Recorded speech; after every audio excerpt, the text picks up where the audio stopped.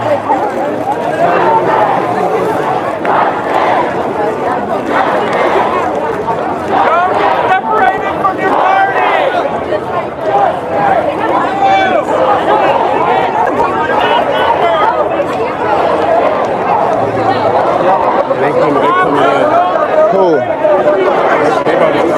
D, what up, boy? How you feeling, man? Man, Hicks, it's good to see you, baby. You know what I'm talking about, man. We got my boy D Hicks in the motherfucking building, man. Yeah, man. You see, we on YouTube Live right now. You see what's up, man. Yeah, man. You know, we in the mix with this shit. You see what's up, man. How you feeling? GQ. My brother. Hey, man. Nice to meet you. Yes, sir, man. You been good? Man, been straight, nigga, bro. man. I need to link with you, bro. Nigga, I hit you up, man. You know, Nigga, every time I hit you, we in a whole both nother busy city. as hell. We both busy in the motherfucker. So Dallas, nigga, we all everywhere, you know what I'm saying? Or just all you gotta do is just fly in wherever I'm at, and then we can do whatever. I'm somewhere different every weekend. You already know. So you know what I mean?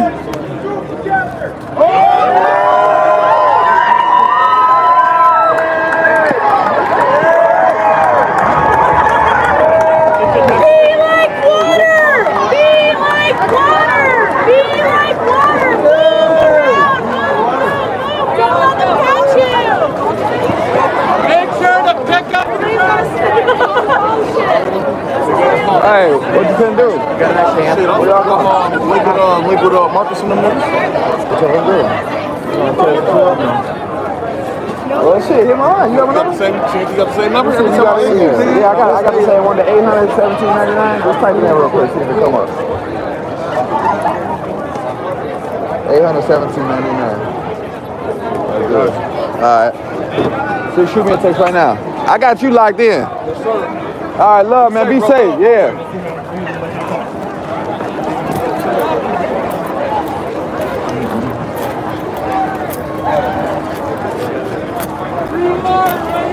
Oh, excuse me, brother.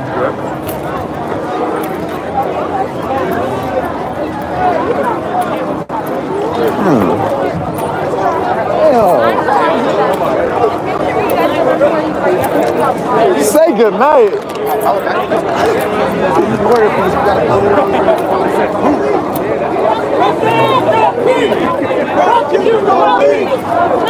Hey, everybody who's on this live right now, I need you to smash that like button. I want you to subscribe to this channel. No justice, no peace. No justice, no peace. Prosecute the police. No peace. Prosecute the police.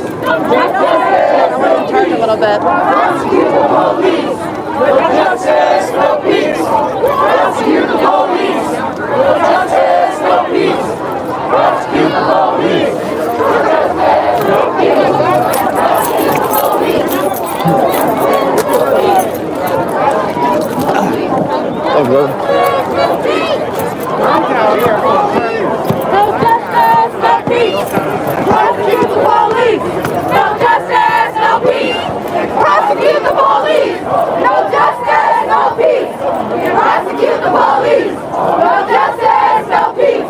Prosecute the police. No justice, no peace. Prosecute the police. No justice, no peace. Prosecute the police. No justice, no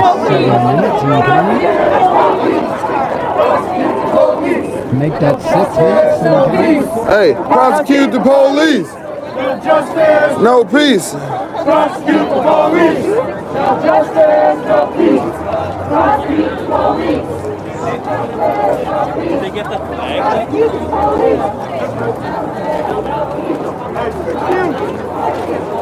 What's up with it, boy? We out here with it, man, bringing awareness, baby. Hey, you wanna hand these out? Oh, sure, yeah. Thank you.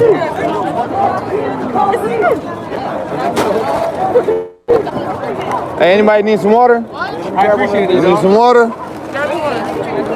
Y'all need some water? Hey, anybody need some water? You want one too, Rob? All right, no problem. No problem, no problem. We appreciate y'all, man. Man, you see we out here, man. Listen, I'm on double live, so you gotta turn on your post notification bell. Cause oh look, I got the camera all on you and shit. But look, man, hey, listen, if you're really paying attention to what's going on right now, man, you're getting the behind the scenes on a live. Damn, man, I can't get it to flip around right now. It doesn't want to flip on YouTube. So, hey, man, it's your boy GQ. You see we out here reporting live at the protest in Minneapolis, Minnesota right now. It's peaceful right now, and we're going to try and keep it that way. We're 5 minutes away from curfew, so we're going to see what the police do to respond to the crowd tonight. See if they take a peaceful approach like they said on the news. They said that they're gonna take a peaceful, strategized, like safe way of apprehending people. So we're going to see what they do. And let's get it popping. What's up with you, boy? Bro, look at them. Look at them. They thought we were gonna be here. No, nigga, we're out this way. Yeah. There's a dude over there, African Press. He's trying to get people stories. Oh, really? He's paying them for the story. Really? On his card, I can text it to you. You paying niggas for their stories? Yeah. How much? He said only like 50 or 60. Yeah, come on. Yeah. I got the YouTube channel. I go crazy. Look at my live right now. 4,300 people. Oh, my shit do numbers. You didn't park right here though, did you? I'm right here. You about to not so nice. Lolo, I'm about to look. Not so nice one. Not so nice. This nigga crazy, man. What's wrong with this guy? You can't even call it the Lolo, huh? Are you gonna hop in? Yeah, we out of here. Can I hop in? Hell no, I don't got no space. You capping? No, I'm not capping, nigga. I just said I ain't got no space. Look, I literally don't got no space. I got shit in it's this big ass chair. Look at this shit. Bro, chill. Come on. What? Come on. It's cool, it's cool. I'll kick with the revolution. That's cool. Well, I'm saying I just gotta move my car and then I'm gonna hop back out and I'll catch you in a sec type shit. Okay. All right, well, I'll see you on the other side. All right. I'll see you live. Yes, sir. What's wrong with people, man?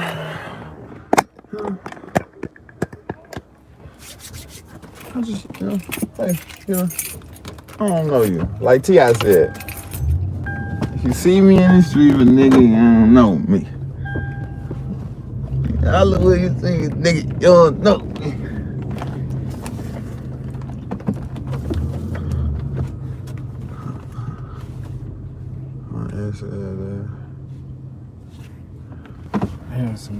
I'm on IG Live too right now. Huh? What? Cause we on both of them. Hey, look at my live on YouTube, guys. That thing going crazy. Everybody on YouTube, man, go ahead and check me out on Snapchat, Instagram, and all that. It's the same thing. Life is GQUE. Life is GQ, man. Look at this, though. This is my city right here. Look at this. Beautiful city.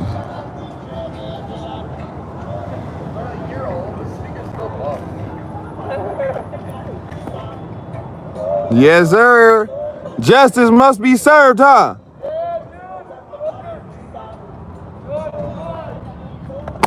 Facts. George Floyd. Yeah, man.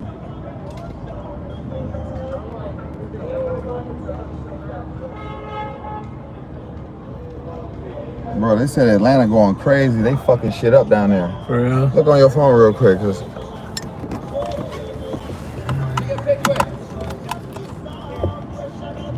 should go that nigga Stilo right here.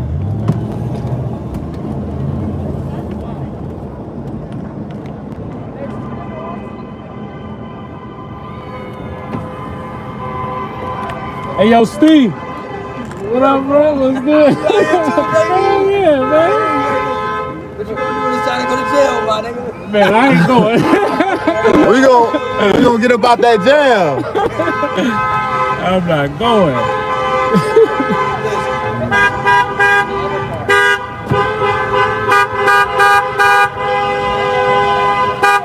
These vehicles that have been damaged in that vandalization of the businesses.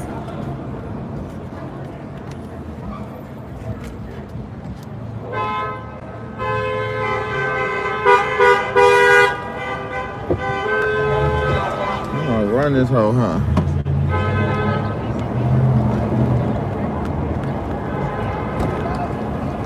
Oh, we gotta get back down on the front lines, huh? Yeah, it's downtown. I should have shot down that way, but where's the next location? Really, we just mobbing, huh? Yeah, just mobbing with them. We need to find a spot where ain't no you in it. Yeah, we in the car. We just mobbing with them, huh? Hell yeah. Fuck no, we gotta be with the people, nigga.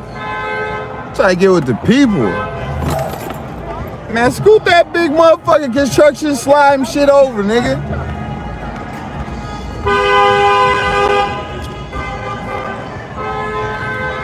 Yeah. What type of time is he on?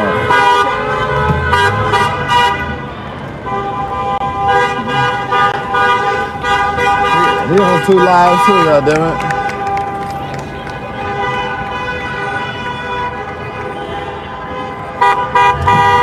I should get in front of him and go around the block, huh? Hell yeah. Get him around the block real quick. Hey man, I need all y'all to go over to my YouTube channel right now. My link is in the bio. Go over there and check out my YouTube live if you want to stay on here, man. I see 65 of y'all on here. Go get on that joint right there, man. Period.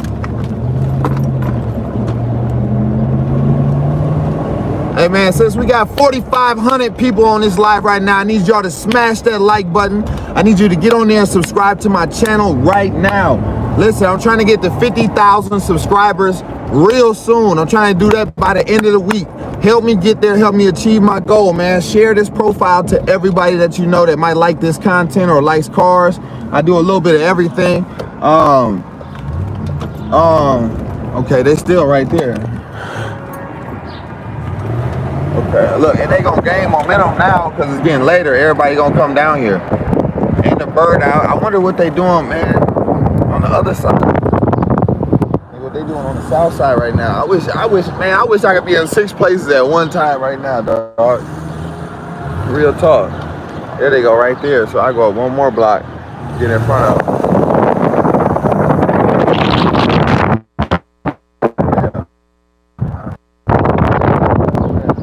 Side of them, huh? Like, they gonna walk all right. I gotta beat this.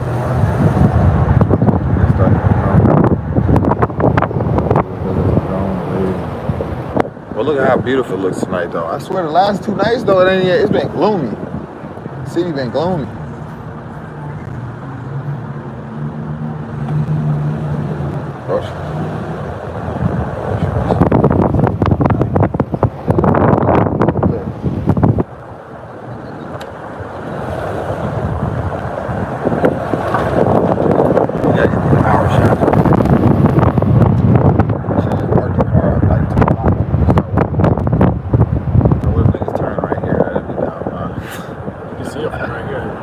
I just park right here?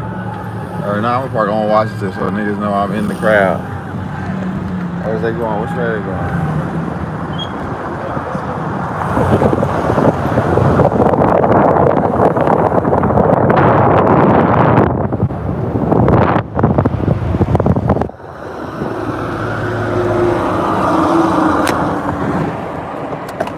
Listen, it's 8:03. That means we're officially out after curfew right now. Everybody, curfew has just began.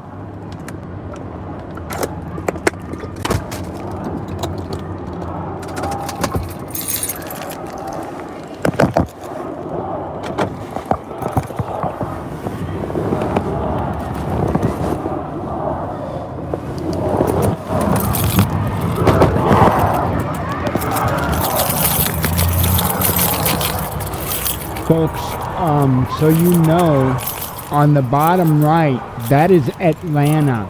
The bottom right. Hey guys, I want to let y'all know I'm gonna be restarting this live here in about 5 minutes. I'm gonna restart this live in 5 minutes. We're gonna start it over.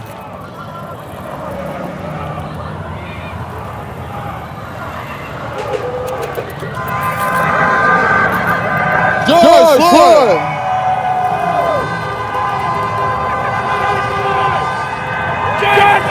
George Floyd! George Floyd! George Floyd!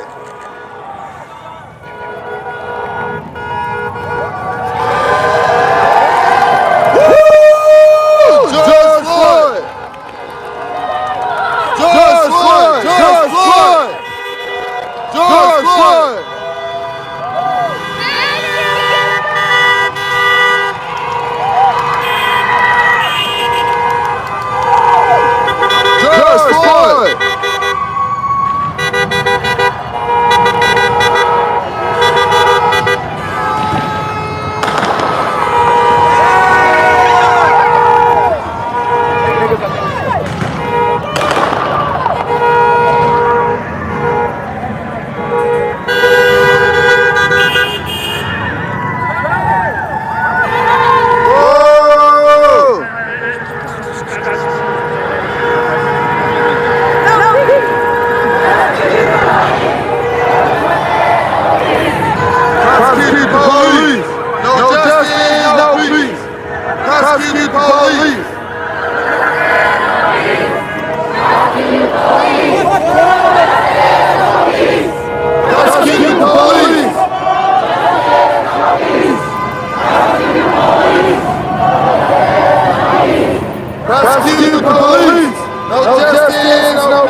I need everybody on this live right now to smash the like button right now. Smash the like button, man. What's up with the boy fella? Appreciate you guys. Big support.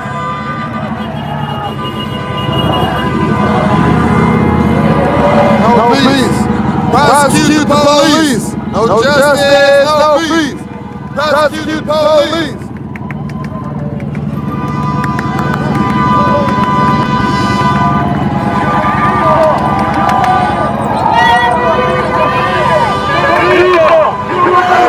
We'll never be defeated.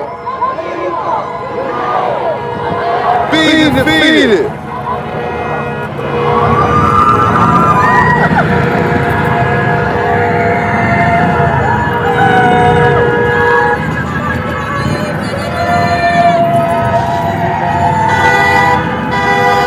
Yeah, George Floyd.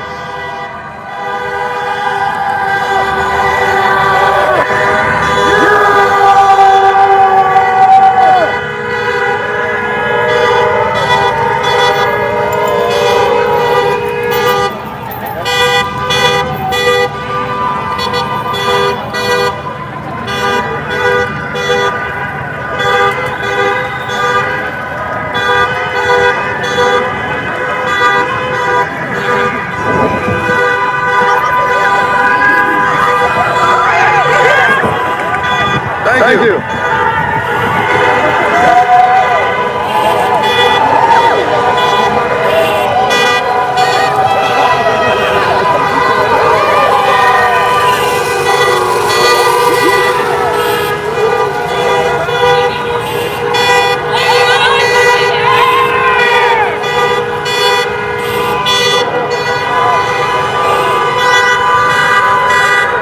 Justice for George Floyd.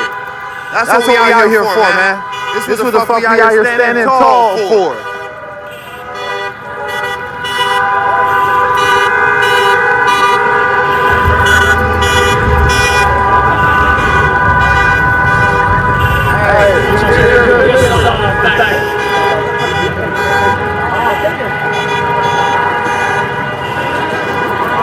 I guess keep it going. Here, change that battery. I forgot I didn't bring my battery.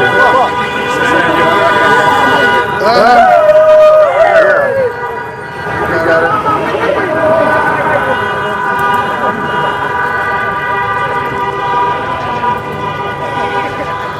Hey, I need everybody in this chat right now. I need y'all to smash that like button. I need y'all to subscribe to my channel right now. Right now, man. Just subscribe to my channel. I'm trying to get to 50K subscribers. Help me out now. Come on, let's go down. What are we gonna do? I want to do this. No. We can't just leave this one right here.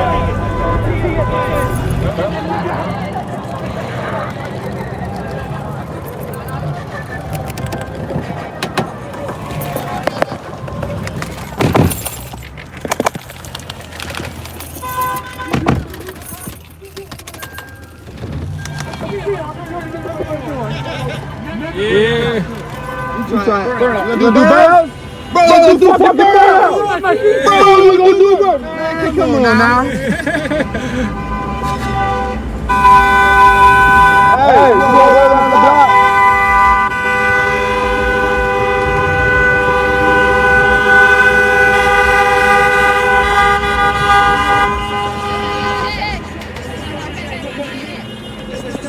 Man, y'all see what's going on. Out the window with it, huh? That check, yeah. Niggas ready, yeah. Go around the block, huh? Hell yeah. Got to.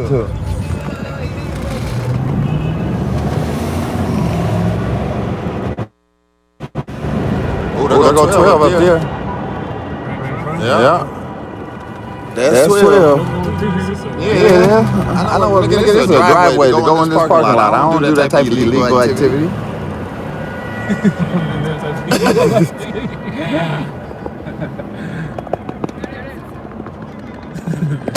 Okay, so I still gotta go around anyway. 12, right?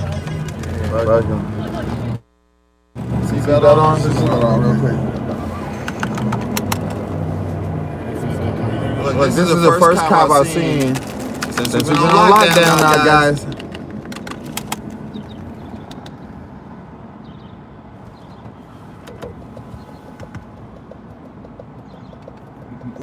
They down there, bro. That's a hard-ass picture.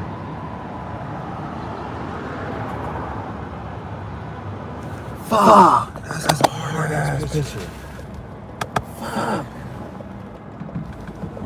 Everything, dog. You gotta go get that. That's the world needs. Look at it. Look at the view right there. You see the buildings right there? But it's kind of late. The chunk of the crowd is already. That's the end. Yeah, this is the tippy.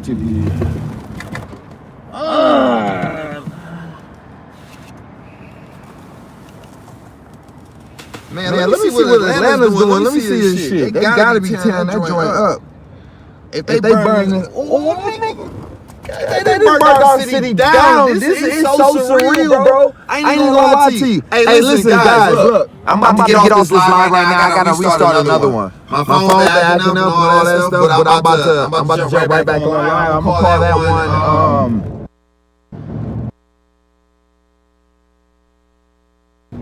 Out after curfew. Oh shit! They got a building on fire over there.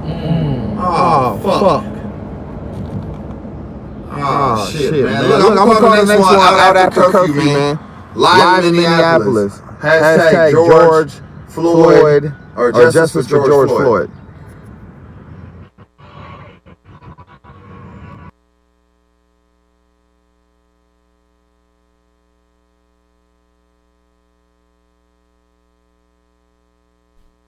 Just bear with it, and I'll catch him when he gets back up, because he will start right back up. I am looking for an icon now to indicate audio. I think this one will do good here. And that way I can kind of keep that updated, so that way folks know what's what as far as audio. So, if I can find a bigger version of this.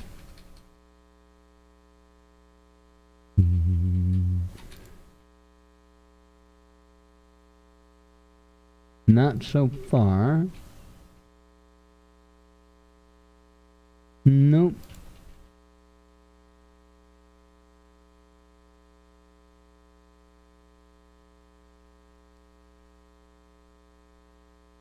Bear with me. For some reason, the system isn't allowing me to do one thing I'm wanting to do, but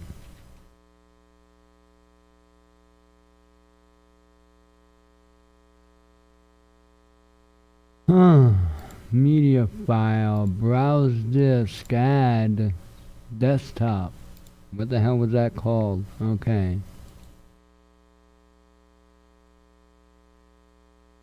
Open. Make tiny.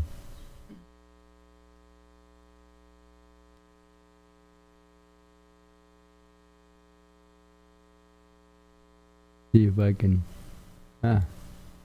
It's so tiny I can't move it.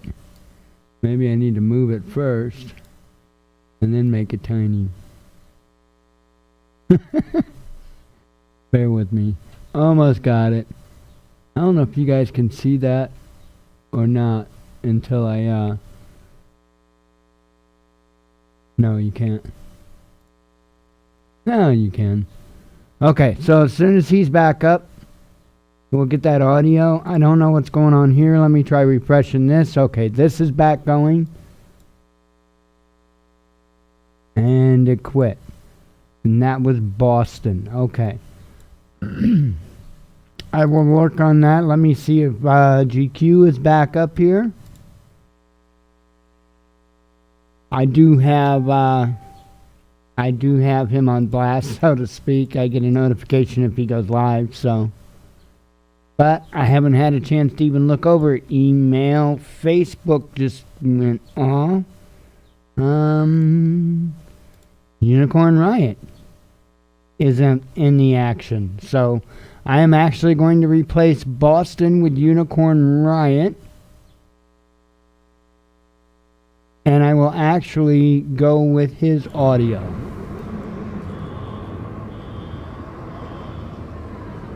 But we will bring GQ back up as soon as he gets up. There's people on the other side of Hiawatha Lake, it looks like, too. And they're also getting tear gas. There's an 8 p.m. curfew until 6 a.m. It's been set.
Sounded like gunshots down the street. People have been shooting a lot of guns around here these last 4 days, last 5 days. It looks like the police are advancing a little bit. Can't really tell, let's see.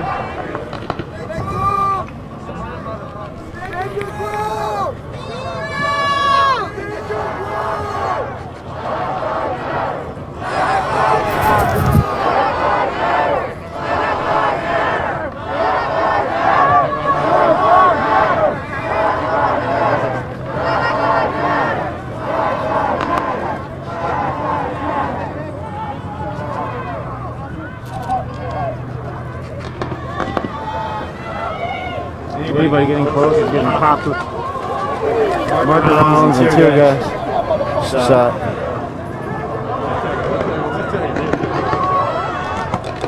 Oh, this person in front of me just got hit. Leg.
looks like they're actually moving back. They might be moving back at intersection. It looks like they're controlling that intersection of Hiawatha, probably because it's a main thoroughfare, and they allow them to use the highway. Look at all those projectiles, less lethal, and tear gas the police shot. Yep, it looks like the police are retreating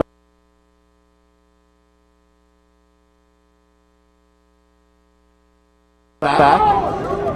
They're going to leave this area a little bit open. I'm not really sure why.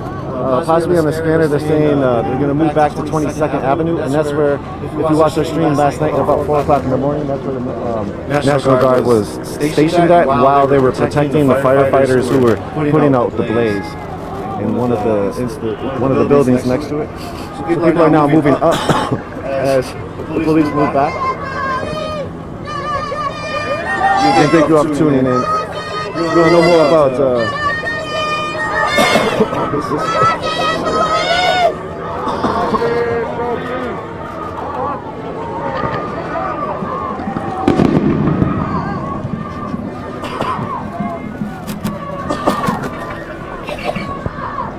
if you'd like to know more about George Floyd and the uprising, go to uniformride.ninja. We haven't had the time or the capacity to fill out an intricate, in-depth report of the uprising of these last 3-4 days.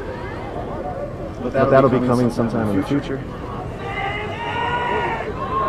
We'll also try to get some more videos up for you all that are a little higher quality than these live streams. So again, thank you all for joining us. We're here in Minneapolis around Snell and Lake Street. Tear gas is being shot at the crowd. There's an 8 p.m. curfew. Everybody's disobeying that curfew. Everybody out here, except for the press, I guess, because evidently the press are exempt.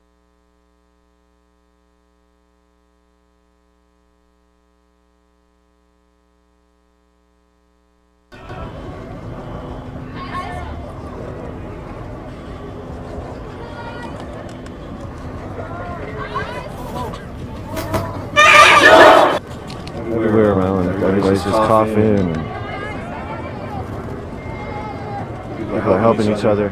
They're spraying each other with milk and magnesia or whatever else.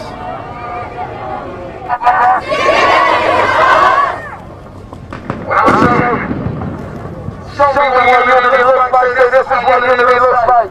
Show me what unity looks like.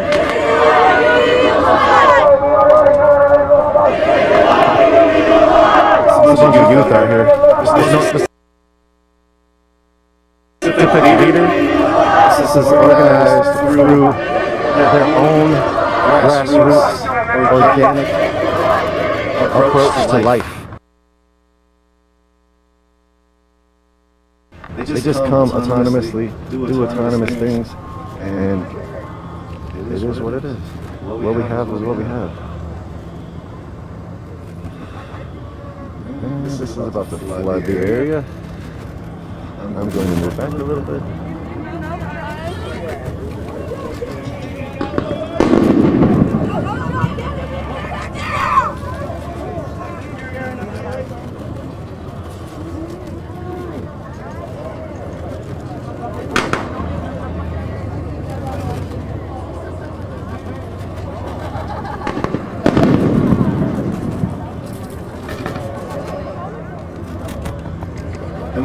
There's a lot of issues with the carceral state. There's a lot of issues, I think, in general when talking about how to deal with sentences, how to deal with locking people up and whatnot. But what we see here is people still, even with people talking about abolish the police or abolish the specific states of institutions, specific systems. You see, I'm gonna stop that thought. You see, police were shooting, and then they were throwing tear gas.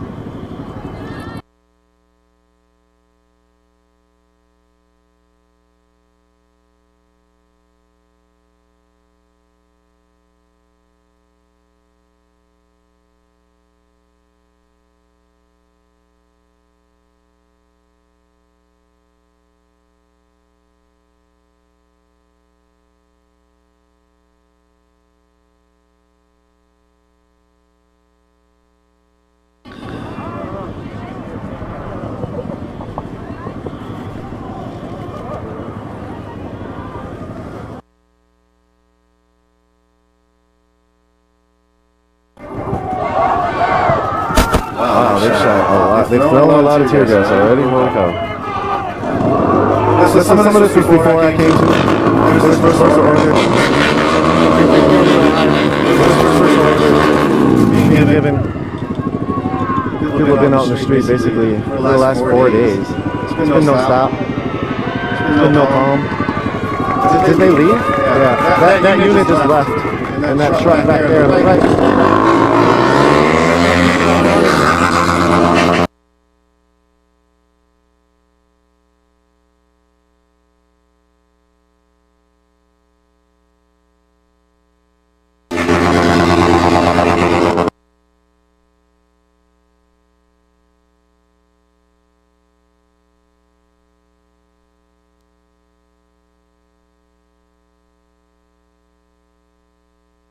Okay, I'm going to go over to live.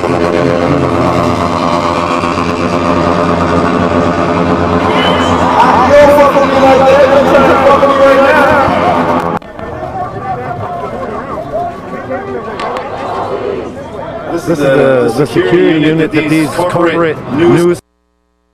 This was how my cross the mix.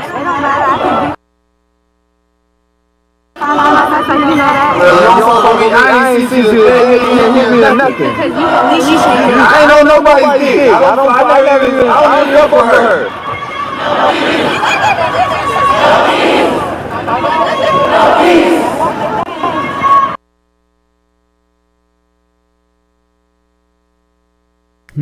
Apparently I wasn't caught up with the live. Wow. These streams come out hard to keep up. No peace! No peace! George Floyd! George Floyd! George Floyd! George Floyd! George Floyd! George Floyd!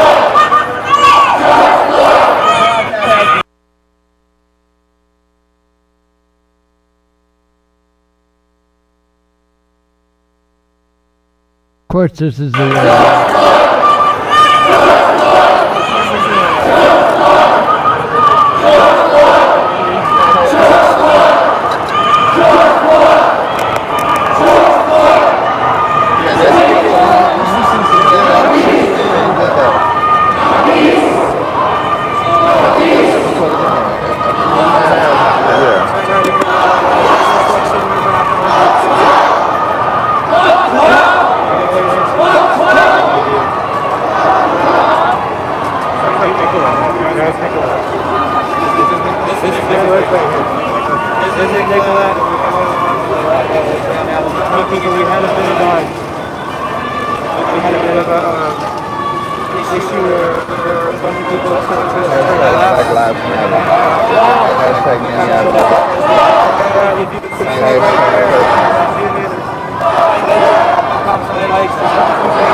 get right back on here in a second.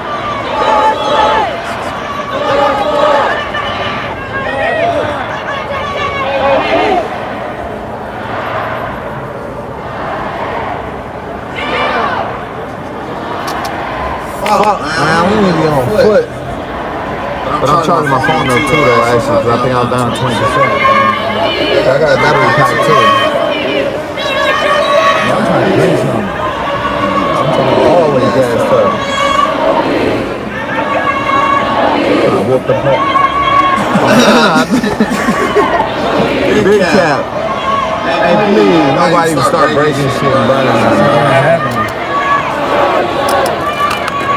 It's cool, right? Playing little petty shit like that, whatever. I don't know.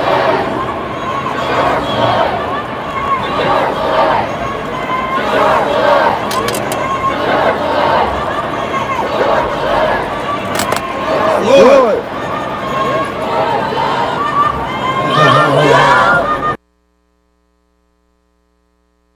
I seen it, baby. I seen it. You did that just so I can see it. I see keep him in the crowd already. Fuck, 12!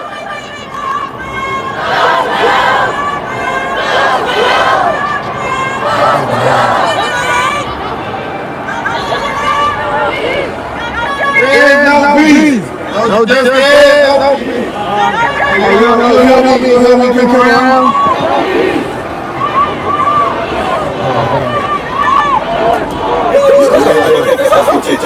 You want it?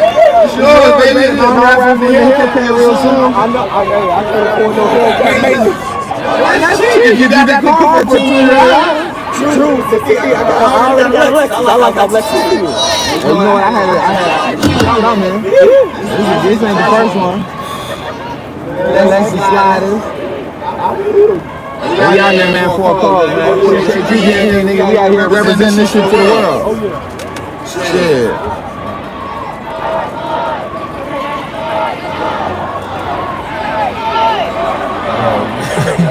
Glad we in the mix.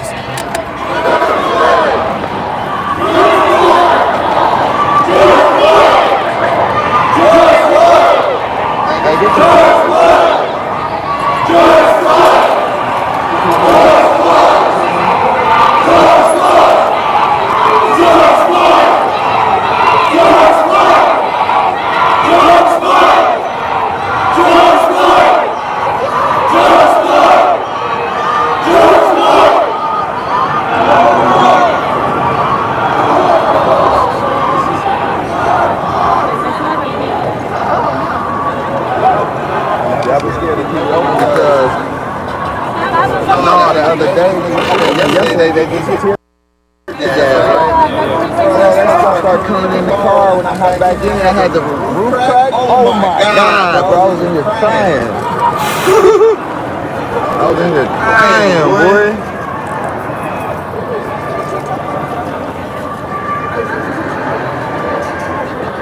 Hey, James Johnson, man, I appreciate you so much, man.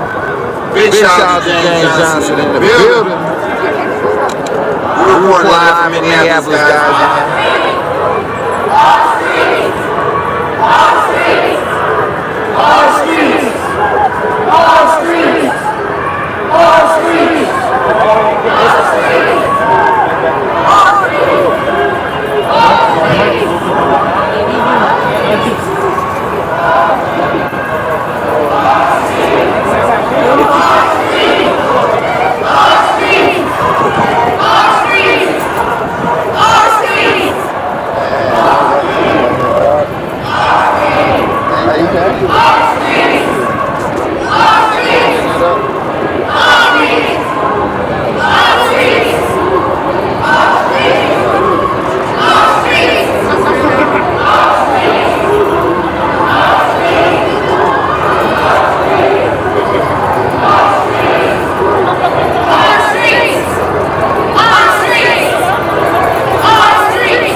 fire truck? That's a squad car. Oh, those are some squad cars coming. Okay, so they're going that way. They're headed towards the front of the crowd, so let's see what they're going to do. So as long as we keep it as a peaceful protest, well, I guess we're on the parking lot right now. So, really, we're going out. Either way.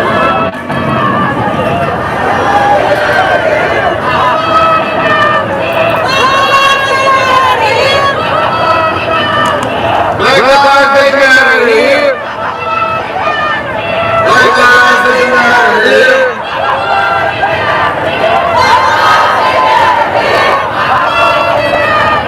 Black lives they matter here. Black lives they matter here.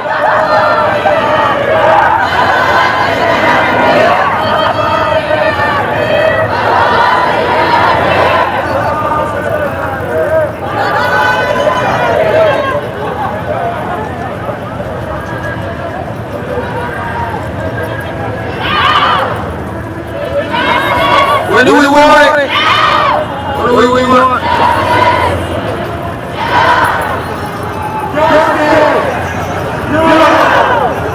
Justice!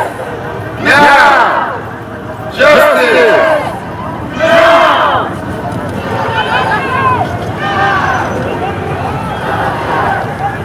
Now! Justice! Now!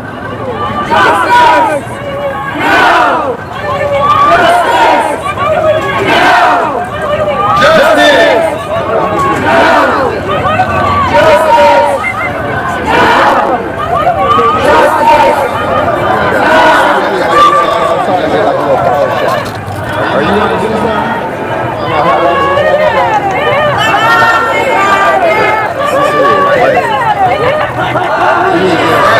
We don't know where they're going though. Where are we going? George Floyd! George Floyd! George Floyd! George Floyd! George Floyd! George Floyd! George Floyd! George Floyd! George Floyd!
Right here.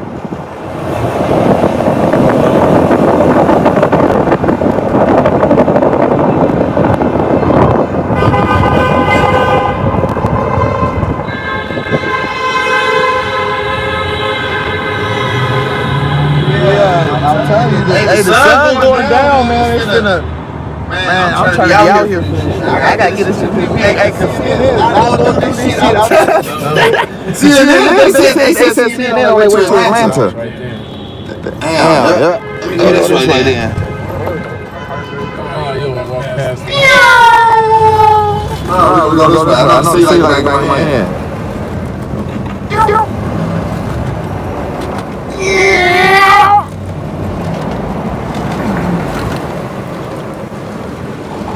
Straight to the back cave. that was in that cat.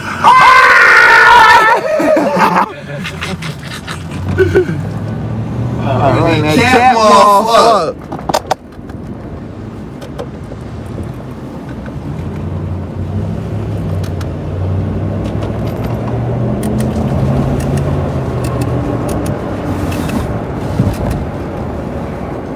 Oh, watch out, watch out! Oh, she almost hit the bike.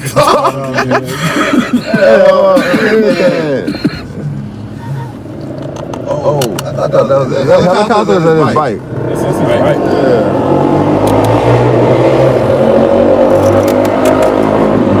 I gotta look at some Atlanta, what they got going on. Hey man, everybody who's on this live right now, I want y'all to smash the like button right now, man. Let's run it up to 1,000. I need everybody to go subscribe to my YouTube channel, man. Life is GQ. And I'm trying to get to 50,000 subscribers. Help me out if you can. Subscribe to the channel, turn on all your post notifications, man. I appreciate y'all sticking with me, man. I need y'all to bear witness about what's about to go on, man. You know what I'm saying? You never know what's going to happen, how the police are going to react tonight. They got the National Guard here in Minneapolis.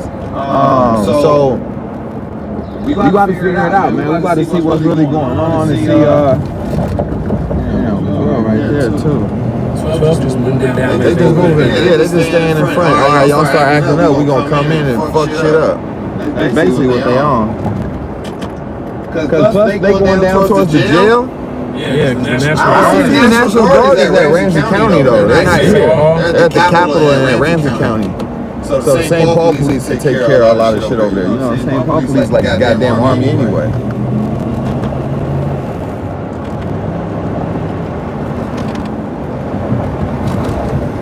They was coming down this block, right? Yeah.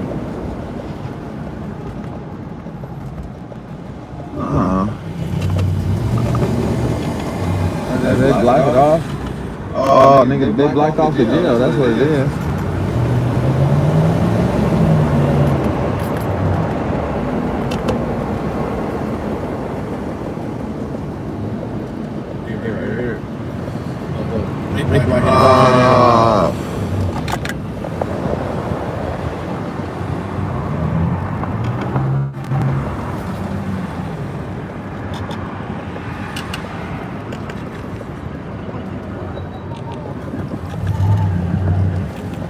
Come on. Man. Come on. Reason. They say something that we'll come back. Well, see, I done started the train already, huh? Come on. Okay, I gotta bring awareness.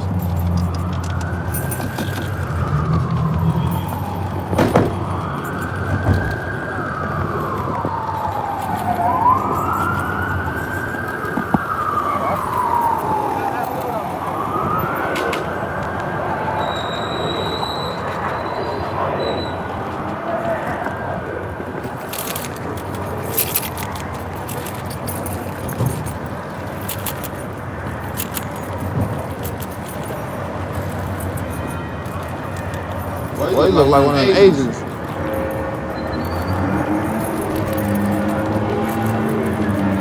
Oh. Get a dope picture of me. You just press that camera button, it's gonna pop right up.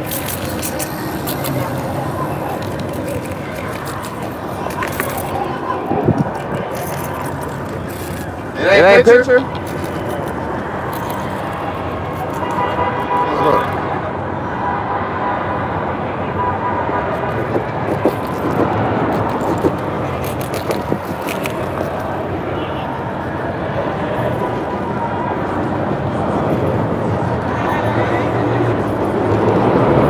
Up and down, up and down. Oh.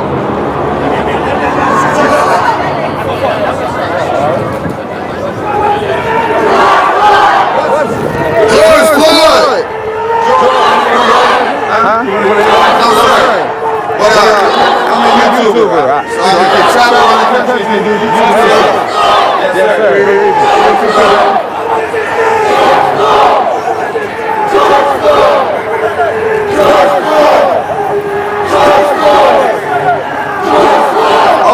definitely lose my sense on it.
Keep right there for me, champ. Y'all see these are the names. This is why we're doing.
How you feel again, man?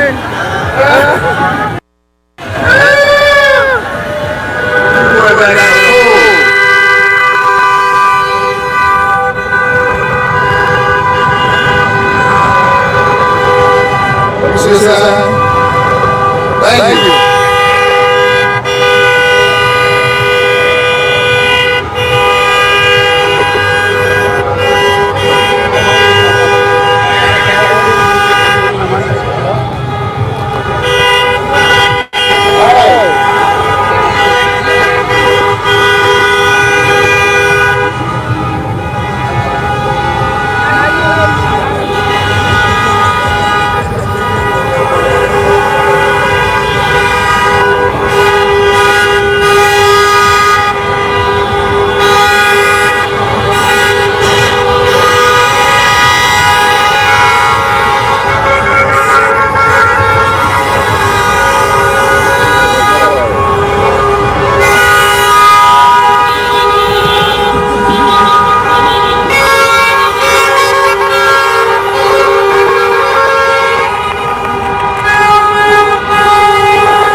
Minneapolis right now after curfew, man. It's about 8:45 right now. Curfew started at 8 o'clock, and we're still out here.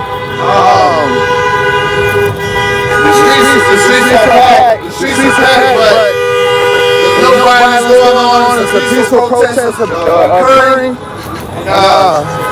We're gonna stay live all night. I gotta get my battery pack so my phone doesn't die. But I need each and every single one of you guys right now. I want y'all to subscribe to my channel. I want you guys to go ahead and like this video. And I appreciate y'all's support on 100-fold, man. Hit that applause button, man. Let me know what you think. Comment below. And stay tuned for great content.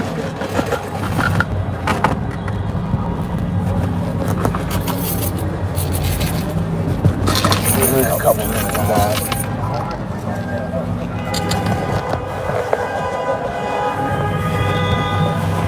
My battery pack, I got charger. Get this thing loaded up.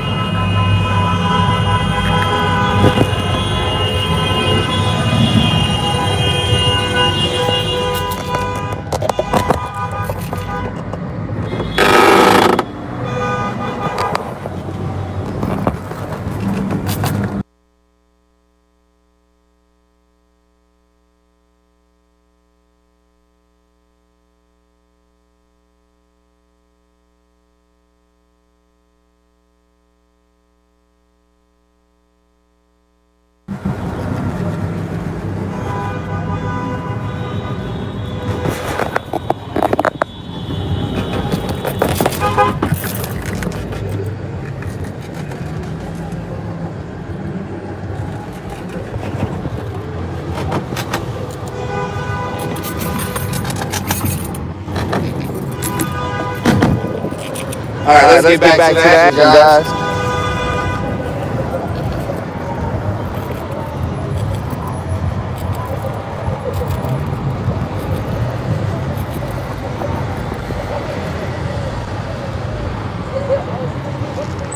Okay, so going that way. Matter of fact, we're about to have a whip.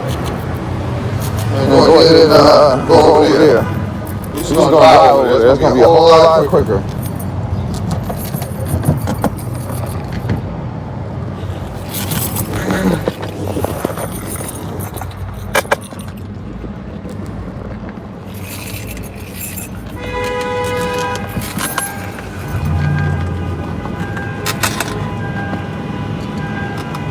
Guys, this is part of the process.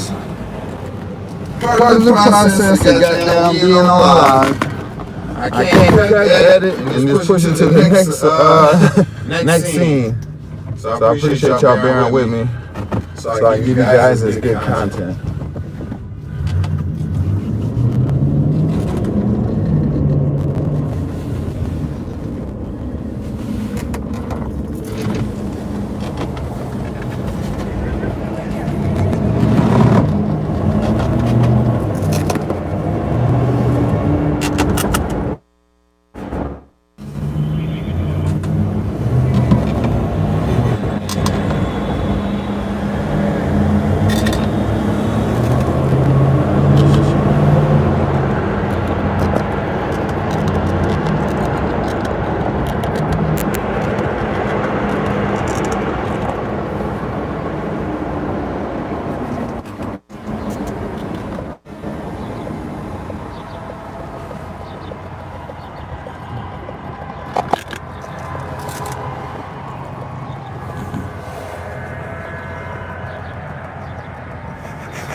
Hang on, I'm trying to get your audio from Nico.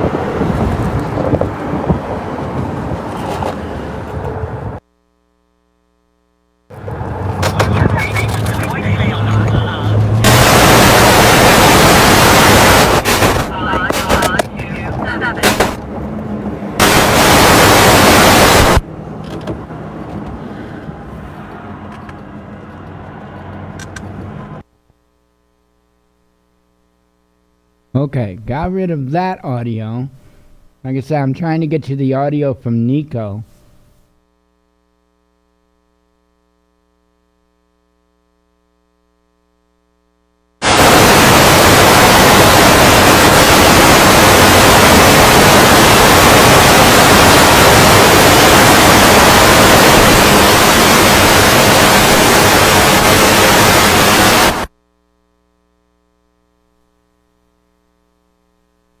Okay, so Nico is obviously having audio issues. Check. Here we go.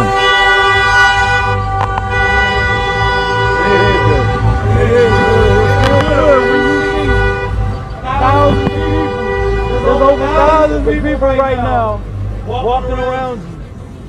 It don't matter where you came from.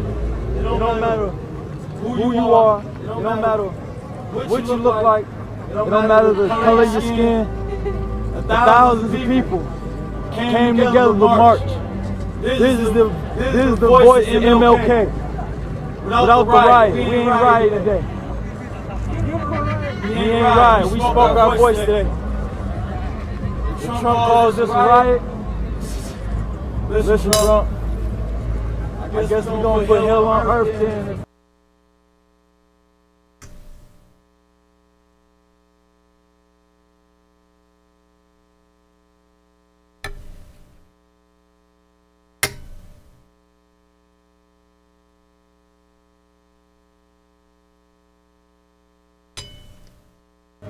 This is a riot, man. This is what MLK would have wanted. Marching up the whole Lake Street. I ain't seen nobody go home yet. All different types of colors, ethnicities, races. Everybody came together to march for one voice. A man that can't breathe.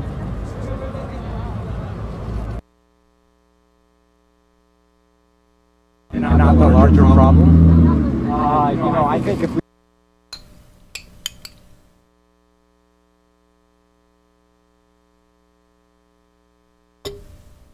keep it peaceful and just maintain the space, then we can get our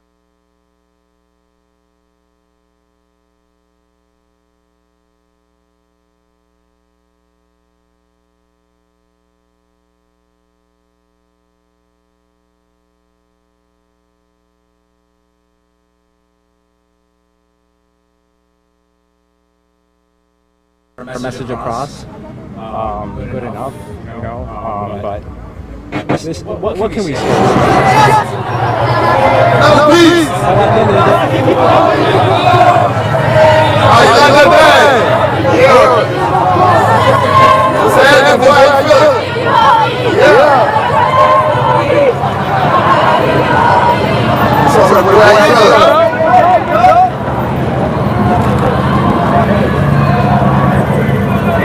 Hey, rescue police! The question is no peace! Rescue police! Peace!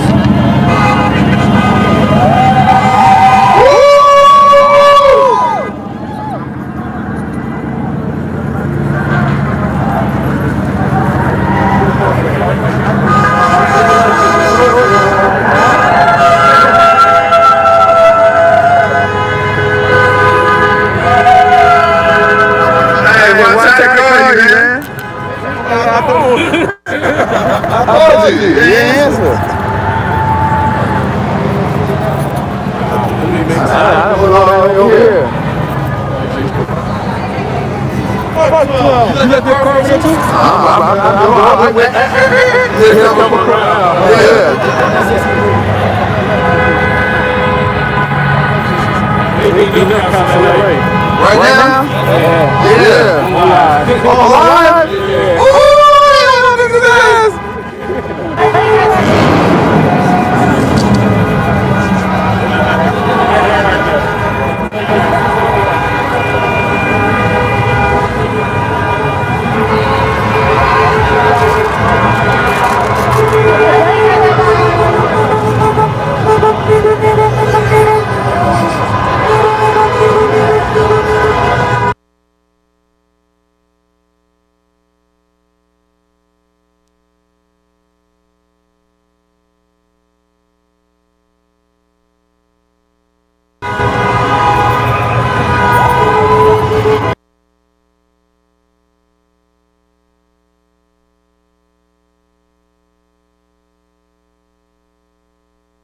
Alrighty, I think I am going to go ahead and shut down. I'm going to continue watching these in the background here, but I'm going to go ahead and shut down our stream.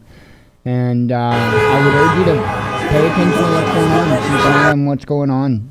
Just go to YouTube, put protest in the search box, and then you'll have filter options. Choose, click on the filter options and choose live. And you will have a plethora of streams.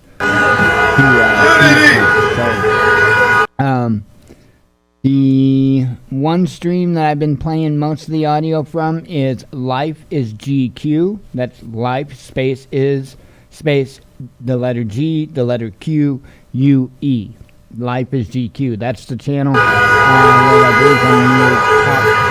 left. I think I'd have to look again. Top left, yes. Unicorn Riot. You can find him on Facebook. That's his Facebook stream. Just search for Unicorn Riot on Facebook. The other stream, just a random one I picked. Both the other two streams are random ones I picked off of YouTube. Filters, choose live. Pick one.